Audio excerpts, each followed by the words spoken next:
Hey everyone, welcome to Reality TV News Update, the place where we bring you the latest updates, fun moments, and behind-the-scenes stories you won't want to miss. Plus, his thoughts on Survivor villains.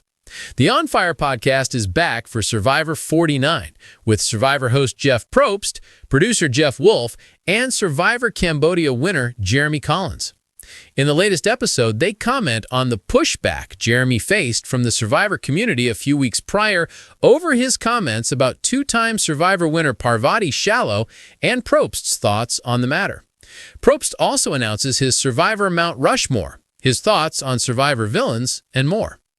Before they begin dissecting the latest Survivor episode, Probst opens by commenting on the public backlash Jeremy received for his comments about Parvati. After being asked by Probst whether he thought Parvati should be considered a two-time winner, Jeremy replied that he didn't think so, as Parvati had won the latest season of Australian Survivor rather than another U.S. Survivor season.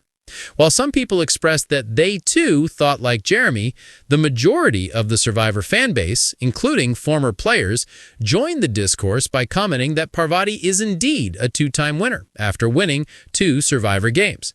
At the time, Probst didn't share his opinion on the matter and swiftly changed the subject during that week's podcast. During this episode, however, Probst clarifies that he innocently believed his question about Parvati wouldn't spark any particular discussion. Jeremy doubles down on his original stance by saying he thinks U.S. Survivor and Australian Survivor are 2 different games and therefore considers winning AUS half a win. Still, Jeremy adds that he doesn't want to take anything away from Parvati. For his part, Probst states, somehow Jeremy's answer, his own opinion as a player, got attributed to me, and that I'm the one who said that Parvati's win doesn't count. I didn't say it. I don't even have an opinion. And if you think that was a leading question, and I was hoping Jeremy would answer that way, you don't know me. I have opinions. I state them all the time. I often regret them later, but I don't have an opinion on this. Wolf then brings up the Culturistas podcast, where hosts Matt Rogers and Bowen Yang expressed their disdain towards Parvati's wins being questioned during an episode. Probst interrupts to explain that he wasn't the one who said it, and that Matt, whose comments about Parvati and U.S. Survivor in particular went viral, had the wrong guy. Probst ends this segment by saying he has nothing to do with Australian Survivor's production and that he has seen AUS get positive feedback. Later, Probst mentions his Survivor Mount Rushmore, which he says consists of the following players: Sandra Diaz-Twine, Parvati Shallow, Rob Boston Rob, and Tony Vlahos, who we all last saw on Survivor Winners at War. Probst then praises Parvati as he calls her one of the most dominant players ever, noting that she's known for being incredibly charming, mischievous, deceitful, and duplicitous. As for his thoughts on Survivor villains, Probst says, all 4 of them are villains, celebrated villains, villains that we love. And the only reason why I bring up villains, Jay, is that people keep saying that I don't want villains. Well, let me be clear. If you know a Rob, a Sandra, a Tony, or a Parvati waiting to play Survivor, give them my personal phone number, because we will put them on the show immediately.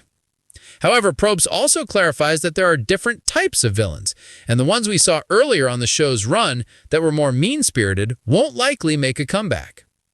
Regarding the episode itself, they discuss Christina's decision to give up her reward for Jawan, which they call a selfless yet strategic move.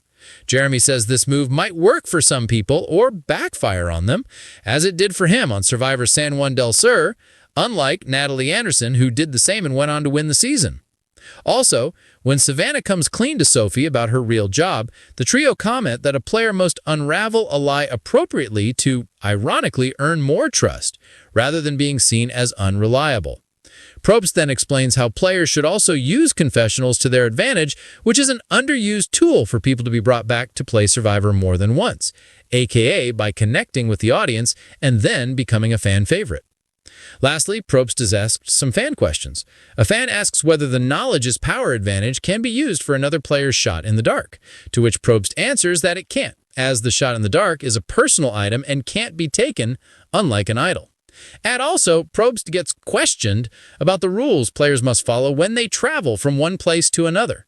Probst replies that players aren't filmed during these times, therefore they're not allowed to interact until they reach a location again.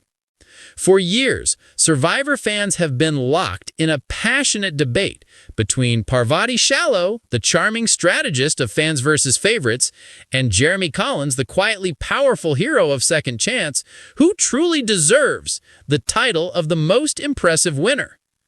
The argument resurfaces every few months on social media, gaining new life whenever a castaway is voted out for trying to play too flashy or too heroic. But this week, the conversation took on a new dimension when Jeff Probst, the longtime host and voice of the franchise, decided to address the debate head-on during a podcast taping for a special Survivor retrospective. Probst, sitting across from the host in his signature blue button-down shirt, laughed as soon as the question was asked. "I knew this one would come up," he said, leaning back in his chair. "It always does, and honestly, I get why." He began by dissecting what makes each winner iconic. Parvati's game in Micronesia is still one of the greatest social and strategic performances we've ever seen, Probst noted. Her charm, her awareness, her ability to make people feel safe. Right before she cut them, she mastered the art of deception without ever seeming villainous. That is rare. But he didn't hesitate to praise Jeremy Collins with equal enthusiasm. Jeremy's win in Cambodia was the best example of a player evolving in real time. He wasn't just strong or likable, he understood the emotional temperature of the game. He used the voting block chaos, he found idols when he needed them, and he managed to protect his biggest secret, Probst said, referring to Jeremy playing for his pregnant wife at home.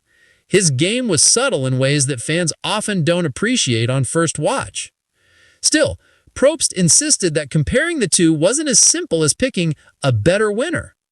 What Parvati did was loud. What Jeremy did was quiet. One dominated with charisma, one dominated with heart and restraint. That's why the debate keeps going. They represent opposite ends of the Survivor spectrum. The host pushed him, asking the question fans always wanted. If they played together in the same season at their peak, who wins?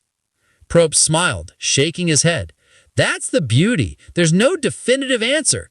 Survivor is about context. Different eras, different twists, different players around them. If you drop Jeremy into a Parvati season, maybe he thrives. Maybe he gets medevaced on day 7. If you put Parvati into Jeremy's, maybe she runs the table. Or maybe the voting blocks swallow her whole. That's the game. But then Probst added one final thought, choosing his words carefully. If you're asking who had more influence on how the game is played today, that's Parvati, he admitted. If you're asking whose win I personally found the most complete, that's Jeremy. They're both top tier, no debate. And with that, Probst closed the discussion the only way he could. Survivor isn't about one perfect way to win. That's why the debate never gets old.